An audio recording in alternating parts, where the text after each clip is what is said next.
ഇന്ന് പ്രഭാതത്തിൽ ഏറെ ആദരണീയരായ വിശിഷ്ട അതിഥികളുടെ മഹനീയ അധ്യക്ഷതയിൽ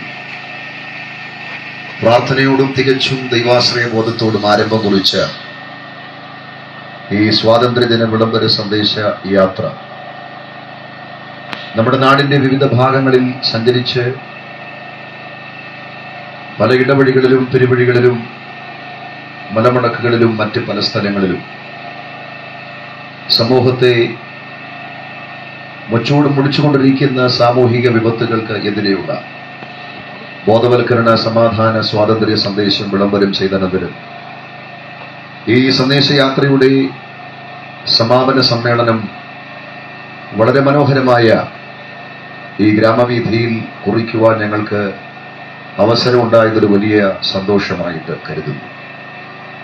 തീർച്ചയായും പരിമിതമായി ശബ്ദവാഹിനിയിലൂടെ നിങ്ങൾ കേട്ടുകൊണ്ടിരിക്കുന്ന ശ്രുതിമധുരമായ ഗാനങ്ങൾ, നിങ്ങൾ കേട്ടുകൊണ്ടിരിക്കുന്ന കാലിക പ്രസക്തമായ ചെറിയ സന്ദേശങ്ങൾ തീർച്ചയായും നിങ്ങളുടെ ചോദ്യങ്ങൾക്ക് ഉത്തരമായും, നിങ്ങളുടെ അന്വേഷണങ്ങൾക്ക് കണ്ടെത്തലായും, നിങ്ങളുടെ പ്രശ്നങ്ങൾക്ക് പരിഹാരമായും പരിണമിക്കുമെന്ന് പൂർണ്ണമായി ആശിക്കുകയും വിശ്വസിക്കുകയും ചെയ്യുന്നു.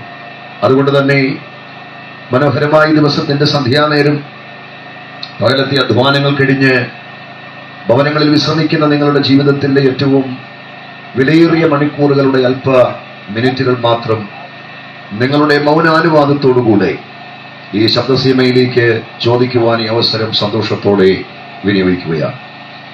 എൻ്റെ സ്നേഹിതരായ പ്രിയപ്പെട്ടവര് വളരെ മനോഹരമായ ഗാനങ്ങളിലൂടെ നമ്മെ സന്തോഷിപ്പിച്ചുകൊണ്ടിരുന്നു. എനിക്ക് ഏറ്റവും പ്രിയരായ സഹപ്രവർത്തകരൊക്കെ ഈ രാത്രിയിൽ ഈ സമ്മേളനത്തിൽ സന്നിഹിതരായിട്ടുണ്ട്. പകലിന്റെ വേളകളിൽ പിന്നിട്ട കവലകളിലൊക്കെ വളരെ ശക്തമായി സാമൂഹിക വിപത്തുകൾക്കെതിരെയുള്ള സന്ദേശം അവര് അവതരിപ്പിക്കുവാൻ ഇടയായി. ഇനിയും എന്റെ സന്ദേശത്തിനനന്തരം ഒരുപിടി മനോഹരമായ ഒരുപിടി നല്ല ഗാനങ്ങൾ കൂടെ കേട്ടു വേണം നമുക്ക് ഈ കാര്യം ഇവിടെ അവസാനിപ്പിക്കുവാൻ. ഞാൻ വാക്കുകൾ അധികം ദീർഘിപ്പിക്കുന്നില്ല. സമയബന്ധിതമായിട്ട് എന്റെ പ്രഭാഷണവും ഈ പ്രോഗ്രാമുകളും ഇവിടെ അവസാനിപ്പിക്കേണ്ടത് ആവശ്യമായതുകൊണ്ട് ഈ ദിവസത്തിന്റെ പ്രാധാന്യതയെ മുൻനിർത്തി ഏറ്റവും പ്രധാനപ്പെട്ട ചില കാര്യങ്ങൾ പ്രബുദ്ധരായി നിങ്ങളുമായി പങ്കുവെച്ച് വിരമിപ്പാനാണ് ആഗ്രഹിക്കുന്നത്. ഈ ദിവസത്തിന്റെ പ്രത്യേകത ഞാൻ പറയാതെ നിങ്ങൾക്ക് അറിയാം. നമ്മുടെ കവലകള്, നമ്മുടെ തെരുവുകള്, നമ്മുടെ ഇടവഴികള്, നമ്മുടെ നാടും നഗരവും മുഴുവൻ ഈ ദിവസം ആഘോഷത്തിമിർപ്പിലാണ്.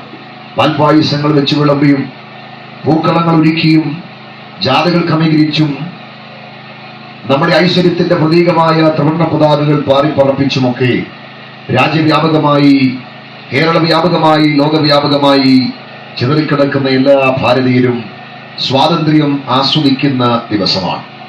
7 പതിറ്റാണ്ടുകൾക്ക് പുറകിൽ സൂര്യൻ അസ്തമിക്കാത്ത സാമ്രാജ്യത്തിന്റെ ഘോരമായ അടിമത്തത്തിൽ നിന്നും നമുക്ക് ലഭ്യമായ ദിവ്യമാകുന്ന സ്വാതന്ത്ര്യത്തെ പല നിലയിൽ നാം ഇവിടെ ആസ്വദിക്കുന്നു, നാം ഇവിടെ ആഘോഷിക്കുന്നു, നാം ഇവിടെ കൊണ്ടാടുന്നു.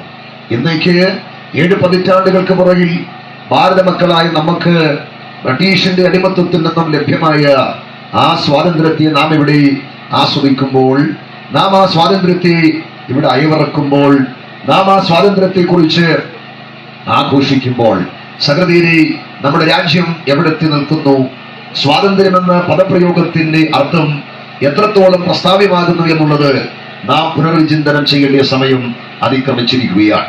എന്താണ് സഹൃദയരെ സ്വാതന്ത്ര്യം എന്ന് പറയുന്നത്? തീർച്ചയായും നമുക്കറിയാം, നമ്മുടെ രാജ്യം സ്വാതന്ത്ര്യം പ്രാപിച്ചതിന്റെ ഏതാണ്ട് 7 ദശാബ്ദങ്ങൾ ചരിത്രത്തിന്റെ മറവിലേക്ക് ഉൾവലിയപ്പെട്ടു കഴിഞ്ഞു. ഇന്ന് നാം ഇവിടെ ആ സ്വാതന്ത്ര്യം ആസ്വദിക്കുന്നുണ്ട്, ആഘോഷിക്കുന്നുണ്ട്. 1947 ഓഗസ്റ്റ് 15 ലോകം മുഴുവൻ ഉറങ്ങുമ്പോൾ സ്വാതന്ത്ര്യത്തിനായി ആയിരങ്ങളുടെ നിറമൊഴുക്കിയ ഭാരതത്തിന്റെ മണ്ണിൽ ഇതാ ഒരു അർദ്ധരാത്രി. ആ രാത്രിയുടെ മറവിൽ നിന്നും നമ്മുടെ രാജ്യം കുതിച്ചെഴുന്നേൽക്കുകയാണ് സ്വാതന്ത്ര്യത്തിലേക്ക്. സൂര്യൻ അസ്തമിക്കാത്ത സാമ്രാജ്യം അവരുടെ കിരീടവും അവരുടെ ചെങ്കോലും ഈ മണ്ണിൽ ഉപേക്ഷിച്ച് മറ്റൊരു ചരിത്രത്തിലേക്ക് ചേക്കേറുന്നു.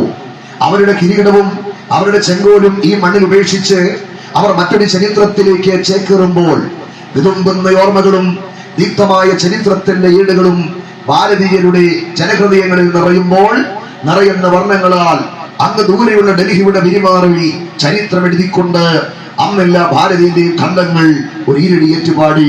ആ ഈരടി നമുക്ക് പരിചിതമാണ്, വന്ദേ മാതരം. അങ്ങനെ ഭാരതപുത്രന്മാരുടെ സിരകളിലൂടെ ഒഴുകി അവരുടെ ചുടുനനത്തിലടിഞ്ഞ നാനാർത്ഥത്തിന്റെ ഏകത്വം അന്ന് രവീന്ദ്രനാഥ് ടാഗോറിന്റെ തൂലികയിൽ നിന്നും അടർന്ന് ഉതിർന്ന് അത് ജനഗണമനകളിൽ മുങ്ങി നിറഞ്ഞു. ഇന്ന് ഹിമാലയ യമുനയും ഗംഗയും അന്ന് ഭാരതത്തിന്റെ സിരകളിലൂടെ ഒഴുകുന്ന അവിടായിരുന്നു. പഞ്ചാബ്, സിന്ധു, ഗുജറാത്ത്, മറാഠ, ദ്രാവിഡ ജനതയിൽ വന്നെത്തി. എന്തിനേറെ അന്യ രാജ്യങ്ങൾ അന്ന് ചവച്ചരത്ത് ചാറില്ലാത്ത ചണ്ടിയാക്കി ചരിത്രത്തിന്റെ ചവിട്ടുകൊട്ടയ്ക്ക് അപ്പുറത്തേക്ക് വലിച്ചെറിയപ്പെട്ട നമ്മുടെ രാജ്യം സ്വാതന്ത്ര്യത്തിലേക്ക് ചുവടുവെച്ചു. നിങ്ങൾക്കറിയാമോ, ജവഹർലാൽ നെഹ്റുവിനെ പോലെയുള്ള മഹാരഥന്മാരുടെ ബുദ്ധിഭൂഷയിൽ നമ്മുടെ രാജ്യത്തിന്റെ ഭരണചക്രം കറങ്ങി തുടങ്ങി. ദീർഘദർശനികളും ക്രാന്തദർശനികളുമായ കരുത്തരായ ഭരണതന്ത്രജ്ഞരാൽ ഭാരതമെന്ന കടുകൂറ്റൻ രാജ്യത്തിന്റെ ഭരണചക്രം മെല്ലെ ഉരുണ്ടു തുടങ്ങി. ഉയർന്നു പൊങ്ങിയ സമസ്ത പ്രതിസന്ധികളുടെ തിരമാലകളിൽ കീറി തകർത്ത് ഒരു പടുകൂറ്റൻ പായ്ക്കപ്പൽ കണക്കെ ഈ ലോക ചരിത്രമാകുന്ന സാഗരത്തിലൂടെ നമ്മുടെ ലോകം അഭിമാനത്തോടെ നമ്മുടെ രാജ്യം തലപൊക്കി കുതിച്ചു പാഞ്ഞു. എന്നാൽ വിട്ടില്ല, നിർഭാഗ്യമെന്ന് പറയാം, വിട്ടില്ല, വളരെ നിർഭാഗ്യമെന്ന് പറയാം. നമ്മുടെ സ്വതന്ത്ര ഭാരതത്തെ അതിന്റെ നീരാളി കൈകൾ പിടിച്ചു പിടിക്കുന്നു അന്നത്തെ മതഭ്രാന്തും വർഗീയ കലാപങ്ങളും. ചരിത്രം ചിന്തിക്കുന്നവർക്കറിയാം, അന്ന് കൽക്കട്ടയിലും അതിന്റെ അറബി പ്രദേശങ്ങളിലും ഹിന്ദു മുസ്ലിം ലഹളകൾ പൊട്ടിപ്പുറപ്പെട്ടു. ഒടുക്കം സകലത്തിന്റെ മുഖമന്ത്രി എന്ന് വിശേഷിപ്പിക്കാമെന്ന് ഇന്ത്യയുടെ കാവൽമാലാക ഗാന്ധിജി അരമുറക്കി അഹിംസാ സമരത്തിന് രംഗത്ത് വന്നു. സ്വതന്ത്ര ഭാരതത്തിന്റെ പെരുമാറിൽ മതത്തിന്റെ വെളിയന്മാർ താണ്ഡവ നൃത്തം ചവിട്ടി. മതങ്ങൾക്ക് വേണ്ടി അംഗം പൊരുതി മരിക്കുവാൻ മടിയില്ലാത്ത ആയിരക്കണക്കിന് ചെറുപ്പക്കാർ ചുവട് വെച്ച് മുൻപോട്ട് വന്നു. അവർ മതങ്ങൾക്ക് വേണ്ടി ഉറയിൽ നിന്ന് ഊരി വീശിയ വാള് നിരപരാധികളുടെ രക്തത്തിൽ മുങ്ങിക്കുളിച്ച് ഇന്നും ഭാരതത്തിന്റെ നെറുകയിൽ നൊമ്പരമുണർത്തുന്ന വടുവായി ഭാരതത്തെ നോവിപ്പിച്ചുകൊണ്ടിരിക്കുന്നു. സഹോദരരെ, അന്ന് മതവരി വരത്തുന്ന പഠിപ്പിക്കലും മനുഷ്യവികാരത്തെ വ്രണപ്പെടുത്തുന്ന പരിശീലനത്തിന്റെ മുറയും സ്വതന്ത്ര രാജ്യത്ത് വ്യാപകമായപ്പോൾ സമാധാനത്തിന്റെ കാവൽമാലാഖി എന്ന് വിശേഷിപ്പിക്കാമെന്ന് ഗാന്ധിയുടെ മാർവിടം നാഥൂറാം ഗോഡ്സെയുടെ വെടിയുണ്ട തുരന്നെടുത്തില്ലേ? പാവന കണ്ട് രാജ്യത്തിന്റെ കുതിപ്പ് കാണുവാൻ കഴിയാത്ത മഹാത്മജി കാലയവനികൾക്കപ്പുറം തിരോധാനം ചെയ്തു. ബംഗ്ലാദേശിലൂടെയും സമീപദേശമായ പാകിസ്ഥാനിലൂടെയും നമ്മുടെ സ്വതന്ത്ര രാഷ്ട്രം നിരന്തരമായി ആക്രമിക്കപ്പെട്ടു. തീരുന്നില്ല. മഹാനായ അംബേദ്കർ വിഭാവന ചെയ്ത മതേതര ഭാരതം നിരന്തരം ആക്രമിക്കപ്പെട്ടു. ഇവിടുത്തെ ജാതി കോമരങ്ങളുടെ മര്യാദയില്ലാത്ത നെറികെട്ട ഉറഞ്ഞുന്നുള്ളിൽ മനം അടുത്ത അദ്ദേഹം ഒടുക്കം ലക്ഷക്കണക്കിന് ആളുകളുമായി ബുദ്ധമതം പുൽകിയില്ലേ? ഞങ്ങളെ കേൾക്കുന്ന വാത്സല്യമിത്രങ്ങളെ, കരുത്തന്മാർ ഈ മണ്ണിൽ കാവലുണ്ടായിട്ടും കാര്യങ്ങൾ പിടിച്ചമർത്തപ്പെടാതെ ഉദിച്ചു പായുകയാണ്. ഇന്ത്യയുടെ ഉരുക്കുമനധികം വിശേഷിപ്പിക്കാമെന്ന ഇന്ദിരാഗാന്ധി സ്വന്തം കാവൽ ഭടന്മാരുടെ തീ തുക്കുന്ന യന്ത്രത്തോക്കുകൾക്കിടയായി പിടഞ്ഞു മരിച്ചപ്പോൾ അവരുടെ വീരപുത്രൻ, ഇന്ത്യയുടെ വീരപുത്രൻ, അവരുടെ ഓമന മകൻ, നമ്മുടെ സ്വന്തം രാജീവ് അങ്ങ് ദൂരെ പെരുമ്പുത്തൂരിൽ മാംസകഷണങ്ങളായി ചിതറത്തെറിച്ചില്ലേ? സകലരെ, സ്നേഹസമ്പന്നരായ ശ്രോതാക്കളെ, പ്രബുദ്ധരായ സമൂഹമേ, ചിന്തിക്കുക. ചരിത്രം ഇന്നും ആവർത്തിക്കപ്പെടുകയാണ്. ആർക്കാണ് ഇവിടെ സ്വാതന്ത്ര്യം? ആരാണ് ഈ മണ്ണിൽ സ്വാതന്ത്ര്യം ആസ്വദിക്കുന്നത്? ആരാണ് ഈ മണ്ണിൽ സ്വാതന്ത്ര്യം അനുഭവിക്കുന്നത്? പാവപ്പെട്ടവൻ പാവപ്പെട്ടവനായും, അടിമയായും, നിർധനനായും, ഇല്ലാത്തവനായും തുടരുന്നൊരു കാലമല്ലേ? നിങ്ങൾക്കറിയാമോ, പണ്ട് അജ്ഞതയുടെ കൂലിലിട്ട് മൂടിയ ഭാരതത്തിന്റെ ചരിത്രത്തെ വിദ്യാഭ്യാസം എന്ന കൈത്തിരി തെളിയിച്ച് വെളിച്ചത്തിലേക്ക് നടത്തിയ ക്രൈസ്തവ മിഷണറിമാർ അതും പരിവർത്തനം എന്ന മൂർച്ചയില്ലാത്ത പഴയ ആയുധമാക്കിക്കൊണ്ട് അവരിനി മണ്ണിൽ വേട്ടയാടപ്പെടുകയാണ്.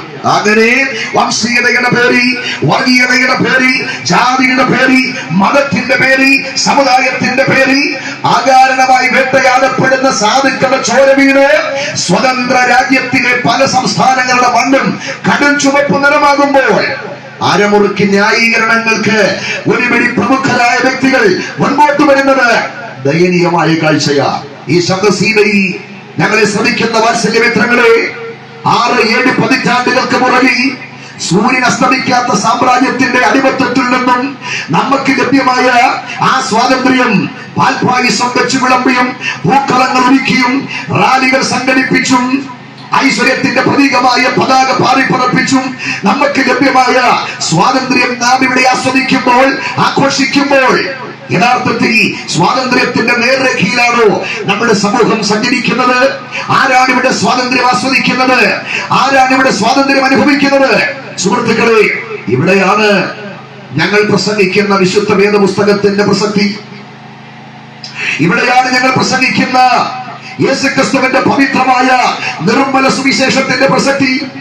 ഞങ്ങളുടെ പ്രത്യാശയ്ക്കും ഞങ്ങളുടെ വിശ്വാസത്തിനും ഞങ്ങളുടെ പ്രഭാഷണത്തിനും ആധാരമായ പവിത്ര വാക്യ സംഹിത എന്ന് വിശേഷിപ്പിക്കാമെന്ന വിശുദ്ധ വേദപുസ്തകത്തിന്റെ തങ്കത്താളിൽ സുവർണ ലിപികളാൽ ആലേഖനം ചെയ്തിരിക്കുന്ന 2 വേദസൂക്തം ഞാനിവിടെ ആവർത്തിച്ച് എന്റെ പ്രഭാഷണം വേഗത്തിൽ അവസാനിപ്പിക്കുവാനാണ് ആഗ്രഹിക്കുന്നത്.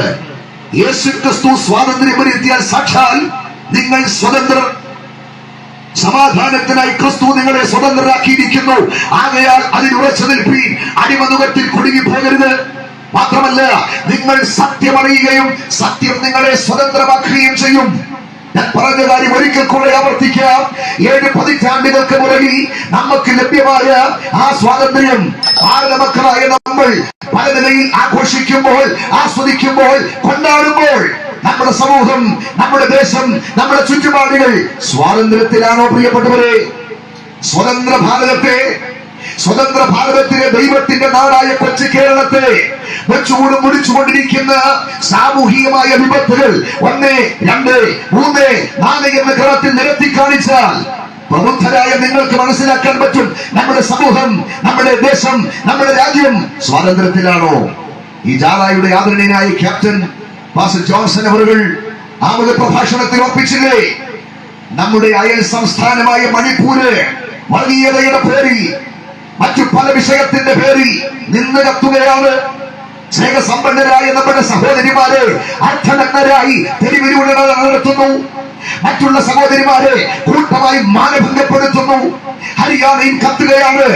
അങ്ങനെ അകാരണമായി വേട്ടയാടപ്പെടുന്ന സഹോദരങ്ങളുടെ ചോര വീണ് സ്വതന്ത്ര രാജ്യത്തിലെ പല മണ്ണുകൾക്കും ചുവപ്പ് നിറമാകുമ്പോൾ നമ്മുടെ രാജ്യം സ്വാതന്ത്ര്യത്തിലാണോ?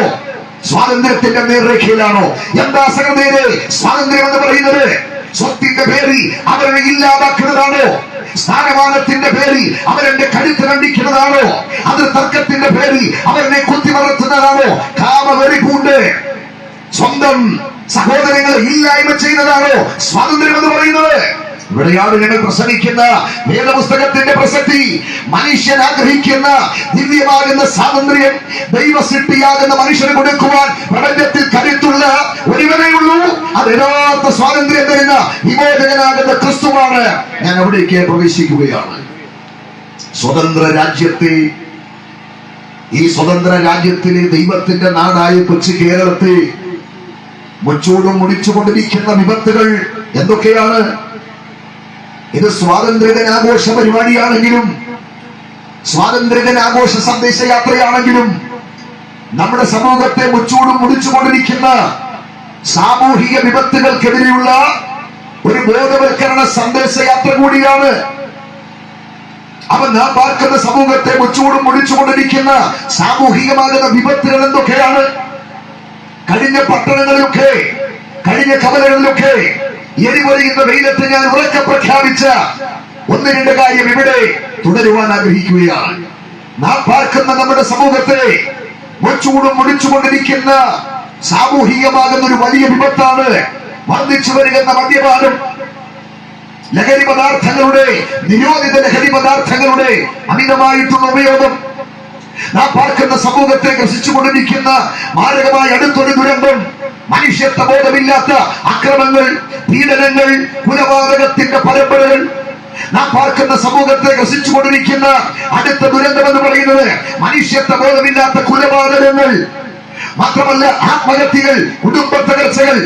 എന്തുകൊണ്ട് ഇതൊക്കെ സംഭവിക്കുന്നു? ഒരു വശത്തെ തലപൊക്കി നോക്കാമെങ്കിൽ മദ്യപാനം, ലഹരി പദാർത്ഥങ്ങളുടെ അമിതമായ കുത്തൊഴുക്ക്. മറ്റൊരു വശത്ത് തലപൊക്കി നോക്കാമെങ്കിൽ മനുഷ്യത്വ ബോധമില്ലാത്ത കൊലപാതകങ്ങളും അക്രമങ്ങളും പീഡനങ്ങളുടെ പരമ്പരകളും.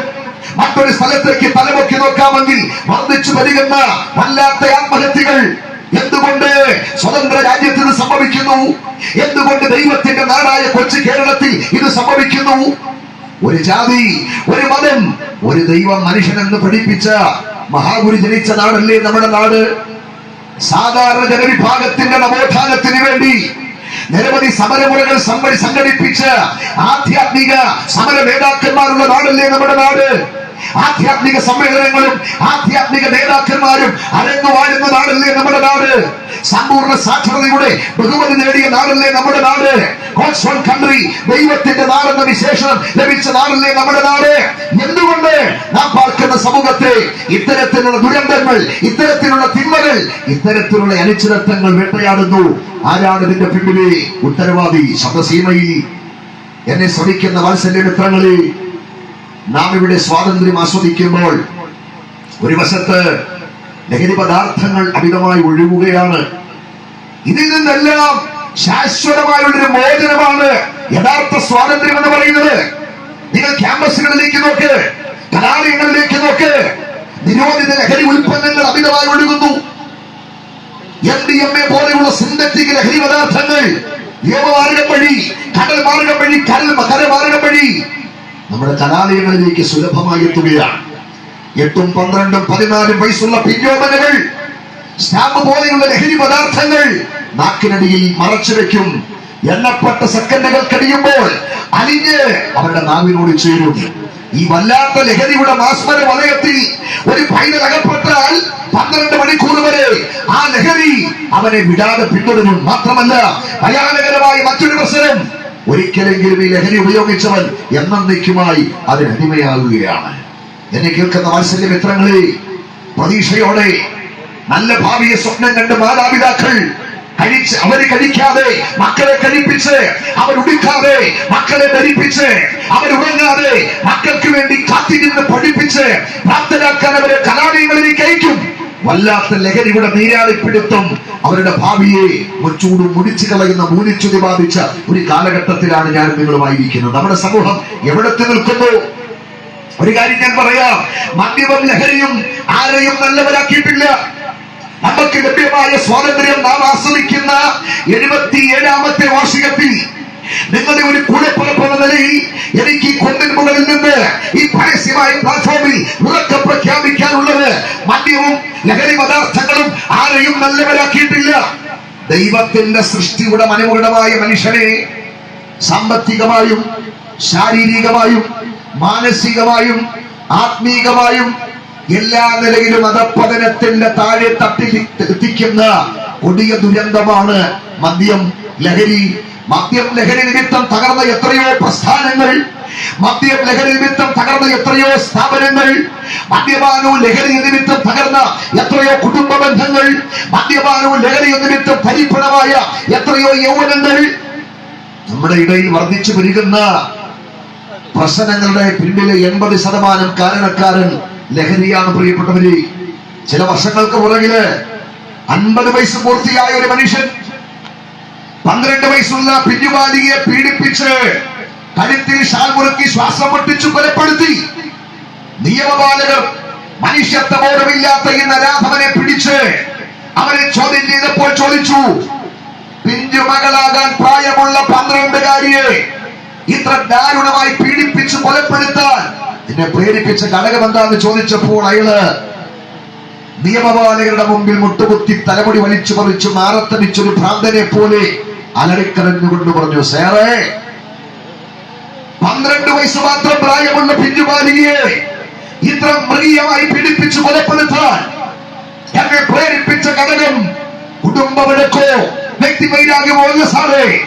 ആ നിമിഷം എന്റെ ഉള്ളിൽ തിളച്ചു മറിഞ്ഞ മദ്യമാണ് എന്നെ കൊണ്ട് മനുഷ്യത്വബോധമില്ലാത്ത നരാധമ ചെയ്വന ചെയ്യിച്ചത്. അങ്ങനെ എത്രയെത്ര സംഭവങ്ങൾ എന്റെ മനസ്സിന്റെ ഫയലിൽ വായിച്ചും വാർത്ത കേട്ടും ഞാൻ പിൻ ചെയ്ത് വെച്ചിട്ടുണ്ട്. എല്ലാം വലിച്ചടിക്കാൻ ശിക്ഷിക്കുന്ന സമയത്തിന് നീളം പോരാ. എന്നേക്കാൾ വായിച്ചും വാർത്ത കേട്ടും അറിഞ്ഞും എത്രയോ സംഭവങ്ങൾ നിങ്ങൾ കൈവറക്കാനുണ്ട്. ആ സംഭവങ്ങളുടെ പശ്ചാത്തലത്തിൽ നിന്നുകൊണ്ട് എനിക്ക് പറയാൻ കഴിയും, ലഹരി പദാർത്ഥങ്ങളും മദ്യവും ഇവിടെ ആരെയും നല്ലവരാക്കിയിട്ടില്ല. മനുഷ്യനെ മുച്ചൂടും മുടിക്കുന്ന ഘോര ശത്രുവാണ് മദ്യവും ലഹരിയും. അതുകൊണ്ടാണ് ഗാന്ധിജി പോലും മദ്യത്തെ നോക്കി പറഞ്ഞത്, ഒരു ദിവസം ഈ രാജ്യത്തെ ഭരിക്കാൻ എനിക്ക് അവസരം ലഭിച്ചാൽ ഞാൻ ആദ്യം ചെയ്യുന്നത് വീട് വെച്ചു കൊടുക്കുമെന്നല്ല, വഴി നന്നാക്കി കൊടുക്കുമെന്നല്ല, ഞാൻ ആദ്യം ചെയ്യുന്നത് സമൂഹത്തെ മുച്ചൂടും മുടിക്കുന്ന യുവതലമുറയുടെ ഭാവിയെ വഴിയാധാരമാക്കുന്ന മദ്യത്തിന്റെയും ലഹരിയുടെയും ഉറവക്കണ്ണികൾ എന്നേക്കുമായി ഞാൻ അടച്ചുകൂട്ടും. പ്രസിദ്ധ ചിന്തകനായ ഷേക്സ്പിയർ എന്താണ് മദ്യത്തെ നോക്കി പറഞ്ഞത്? അദ്ദേഹം മദ്യത്തെ നോക്കി പറഞ്ഞത്, ഹേ മദ്യമേ, ഞാൻ നിനക്കൊരു പേരിടാം. നമ്മളൊക്കെ മദ്യത്തെ പല പേരിൽ വിളിക്കാറുണ്ട്. എല്ലാ പേരും എനിക്കൊന്നും അറിഞ്ഞുകൂടാ. കാരണം ഞാൻ ആ സാധനം കാര്യമായിട്ട് കണ്ടിട്ടുമില്ല, ഇതുവരെ ഉപയോഗിച്ചിട്ടുമില്ല, അതിന്റെ ടേസ്റ്റ് തൊട്ട് എനിക്ക് അറിയത്തുമില്ല. പക്ഷേ ഒരു പ്രസംഗത്തിൽ ഒരാൾ ഇതിനെ പരാമർശിച്ചു പറഞ്ഞപ്പോ കുറെ പേര് അദ്ദേഹം പറയുന്നത് ഞാൻ കേട്ടിട്ടുണ്ട്. ജോണി വാക്കർ എന്നോ, പിന്നെ കുടുംബം കലക്കിയെന്നോ, ഗർഭം കലക്കിയെന്നോ, പോസ്റ്റേ കയറിയെന്നോ, ഓനെ മറിയുമെന്നോ, പല പേരിലൊക്കെ മദ്യത്തെ വിളിക്കാറുണ്ട്, ഇല്ലേ? പല പേരിൽ മദ്യത്തെ ആളുകൾ വിളിക്കുമ്പോൾ ഷേക്സ്പിയർ മദ്യത്തിനിട്ട പേരെന്താണ്? ഞാൻ നിനക്കൊരു പേരിടാം ജോണി വാക്കർ എന്നല്ല, ഞാൻ നിനക്കൊരു പേരിടാം മൂലവെട്ടി എന്നല്ല, ഞാൻ നിനക്കൊരു പേരിടാം പോസ്റ്റേ കയറി എന്നല്ല, ഞാൻ നിനക്കൊരു പേരിടാം മണവാട്ടി എന്നല്ല, ഞാൻ നിനക്കിടുന്ന പേര് ചെകുത്താൻ എന്നാണ്. ചെകുത്താൻ എന്നാണ്. എത്ര അർത്ഥവത്തായ പേരാണ് ഷേക്സ്പിയർ മദ്യത്തിനിട്ടത്. ഞാൻ നിനക്കിടുന്ന പേര് ചെകുത്താൻ എന്നാണ്. അറുക്കുവാനും മുടിക്കുവാനും നശിപ്പിക്കുവാനും തകർക്കുവാനും ഇല്ലായ്മ ചെയ്യുവാനും വന്ന ചെകുത്താൻ എന്നാണ് നിന്റെ പേര്. നിങ്ങൾക്കറിയാമോ, ആദരണീയനായ ശ്രീനാരായണ ഗുരു എന്താണ് മദ്യത്തിനെതിരെ പറഞ്ഞത്? മദ്യം വിഷമാണ്, അതുണ്ടാക്കരുത്, മറ്റൊരാൾക്കും കൊടുത്തിടരുത്. എത്ര സുന്ദരമായ പ്രഖ്യാപനം! ആ മഹാരഥന്റെ പ്രഖ്യാപനം ഇന്നും ചരിത്രത്തിന്റെ തങ്കത്താളി ഒരു വെള്ളി വിളക്ക് പോലെ കത്തി നിൽപ്പുണ്ട്. മദ്യം വിഷമാണ് പോലും, അതുണ്ടാക്കരുത്, മറ്റൊരാൾക്കും കൊടുത്തിടരുത്. ആ സുന്ദരമായ പ്രഖ്യാപനം ഉറക്കെ പ്രഖ്യാപിച്ച ആ നല്ല മനുഷ്യന്റെ ജനനദിവസത്തിലാണ് വൈപ്പിൻകരയിൽ മദ്യദുരന്തമുണ്ടായതും നൂറുകണക്കിന് ആളുകൾ കൊല്ലപ്പെട്ടതും എന്നത് ഹൃദയഭേദകമായ മറ്റൊരു യാഥാർത്ഥ്യമാണ്. ഇതിനെല്ലാം ഉപരി ഞങ്ങളുടെ പ്രത്യാശയ്ക്കും ഞങ്ങളുടെ പ്രസംഗത്തിനും ഞങ്ങളുടെ വിശ്വാസത്തിനും ആധാരമായ വിശുദ്ധ വേദപുസ്തകത്തിന്റെ തങ്കത്താളി എന്താണ് യേശുക്രിസ്തു പറഞ്ഞിരിക്കുന്നത്? മദ്യപാനി സ്വർഗരാജ്യം അവകാശമാക്കയില്ല, മദ്യപാനി സ്വർഗരാജ്യം അവകാശമാക്കയില്ല, മദ്യപാനി സ്വർഗരാജ്യം അവകാശമാക്കയില്ല. അതിന്റെ വിശദീകരണങ്ങളിലേക്ക് ഞാൻ കടക്കുന്നില്ല. അതുകൊണ്ട് നമുക്ക് ലഭ്യമായ സ്വാതന്ത്ര്യത്തിന്റെ 77ാം വാർഷികം ഈ കുന്നിൻ മുകളിൽ നാം ആസ്വദിക്കുമ്പോൾ, ആഘോഷിക്കുമ്പോൾ, കൊണ്ടാടുമ്പോൾ, സ്മരിക്കുമ്പോൾ അറിഞ്ഞും അറിയാതെയും മദ്യലഹരി പദാർത്ഥങ്ങൾ സേവിക്കുന്ന ഏതെങ്കിലും സഹോദര സമശിഷ്ടങ്ങൾ ഈ ശബ്ദവിധിയിൽ എന്നെ കേൾക്കുന്നുവെങ്കിൽ സ്നേഹിത, മറക്കല്ലേ, ഇന്ന് താങ്കളെ പ്രസിദ്ധിക്കുന്ന, ഇന്ന് താങ്കളെ ആഹ്ലാദിപ്പിക്കുന്ന, ഇന്ന് താങ്കളെ ആമോദിപ്പിക്കുന്ന, ഇന്ന് താങ്കളെ ആനന്ദിപ്പിക്കുന്ന, ഇന്ന് താങ്കളെ മതിച്ചു പുളപ്പിക്കുന്ന, ഇന്ന് പലതും ചെയ്യുവാൻ താങ്കൾക്ക് പ്രേരണ തരുന്ന, ഇന്ന് താങ്കൾക്ക് സമ്പത്ത് പോലും ഉണ്ടാക്കി തരുന്ന കൊടിയ ദുരന്തമാകുന്ന മദ്യം നാളെയുടെ സുപ്രഭാതത്തിൽ മാറാരോഗത്തിന്റെ ഫലം പിരിച്ച് ഒരു വിഷപ്പാമ്പ് കിടക്കെ താങ്കളെ കൊത്തിവളർത്തും മുമ്പ് മദ്യത്തോടും ലഹരിയോടും വിട പറഞ്ഞ് ഭാര്യക്ക് നല്ല ഭർത്താവാകുക, മക്കൾക്ക് നല്ല പിതാവാകുക, മാതാപിതാക്കൾക്ക് നല്ല മകനാകുക, ബന്ധുക്കൾക്ക് നല്ല ബന്ധുവാകുക, അയൽക്കാർക്ക് നല്ല സ്നേഹിതനാകുക. മദ്യം കഴിച്ച് നശിപ്പിക്കാനുള്ളതല്ല നിന്റെ ജീവിതം.